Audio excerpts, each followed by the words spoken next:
Lydiard Street's award-winning bookshop holds many engaging stories. Classics, mysteries, romance, epic tales of adventure. But perhaps the most interesting story, and certainly the most relevant to this site, is the story of the building itself. There were a number of really early settlers here, or really gold seekers here, that were quite successful on the goldfields. And as time moved on, a decade or two, they decided it would be really nice to get together and have some dinners and reunions. The heritage-listed building is home to the Old Colonists Association of Ballarat, a philanthropic body that gathered and worked for the good of the gold miners of the area. The origins of the organisation start back in 1867 when there was a get-together organised by James Oddie to celebrate the 16 years anniversary of the founding of gold at Poverty Point. That was a social occasion, and over the years it developed into a number of other organisations, and in 1883 is actually the formal start of the Old Colonists Association. They hired an architect who'd recently arrived from New Zealand, Arthur George Legg. He was hired to design a building, a hall, upstairs and downstairs with shops. The foundation stone was laid on Queen Victoria's Jubilee in 1887, and subsequent to that the hall was opened in 1888. When you go delving into history, there's so much that you realise you don't know. I think the really fantastic thing about those stores down the front is that the people that designed this building had the foresight to put 4 shop fronts at the front that were going to create an income for the organisation. Over the years, the shops in the building have had a number of different uses and tenants.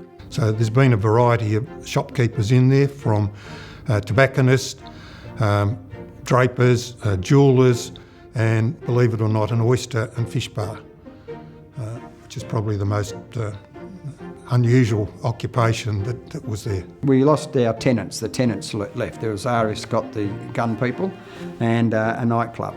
And we lost them, so we decided that we needed to refurbish the building, so inside anyway. Once everything's removed, all of a sudden you realise the expanse of the building. But old buildings need work, and when they vacated, we realised some work had to be done. As if it knew it was about to become a bookstore, the building started to give up its stories as more renovations were done. I was really keen to get in when the floorboards came up, because what is hidden is usually the most interesting, and it can often tell you the most about a number of things. So I was really keen to see what was underneath the floor. And to my delight, I saw bluestone foundations, and it does appear that they are recycled bluestone from that early mining register's office. And there were also some oyster shells. The oyster bar, my understanding is that they came from Sydney or Brisbane, and the fish came from Port Fairy or one of the ports down the other side of Geelong. The surprises we got were that the floors were totally had it. So 2 of those shops have had their floors pulled up completely, and all new subfloors. And what we were able to do with one of them, we put completely new joists and bearers in one of them, and we saved as much material as we could out of 2 of them, and on one of them has now got some new and some old, but most of the old. We sort of made up 1 out of 2. Under the floorboards, they found a lot of little bottles that they kept, the old colonists kept. We found a beautiful piece of wallpaper, we think were the 30s, about in this room. We found at the front some silk screen, and we found a piece of wallpaper that we have framed, and we found an old newspaper about 1916. 2 of the original shop fronts had been removed and replaced with aluminium fronts, an attempt to allow light into the shop. Recreating the original windows was one of the most important aspects of the renovation, and the most challenging. Lydia Street is the most heritage intact street in Australia. The fact that this is an 1888 building, and the fact that it was the most beautiful looking, shop fronts, even bar the windows being fixed. The fronts on them were 1950s or 60s aluminium shop fronts, which looked terrible. Wasn't in sympathy with the building. It took me nearly 12 months to try and find a company that actually manufactured the material to make the new shop fronts. And what it is, it's a timber moulding, and then they clad it with material that you want it to be clad with. And in our case, I think it was antique brass, I think that's what it's called. And then we got Central Joinery and Alan Phelps and David Young to actually put it all together for us. And it's a heck of a job to do, because just making those windows with timber mouldings is pretty intricate. But to make it worse, it's got a metal cover on it, so it really is an intricate job to do.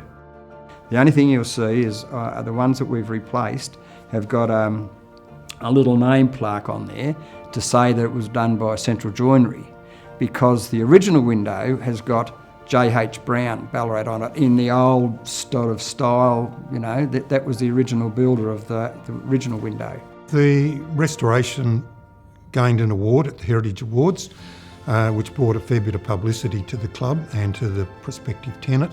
It's always good to see old buildings restored, and we're more than happy for that to have happened. It really is a buzz to have started off with what we had, and then to see the boys build them all and then finish them. It really is quite proud of it, to be honest.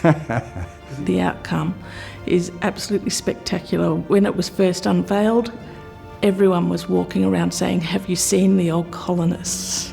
And that was really gratifying, because we love our building, we love our street, but it was great that people were recognising that we were really trying to care for it and reinstate what we could to keep that Victorian streetscape intact. When we first started this venture, we never actually knew how it was going to end. I mean, it was our dream, but we never knew whether it would fit into, what other people really expected of a bookstore in Ballarat.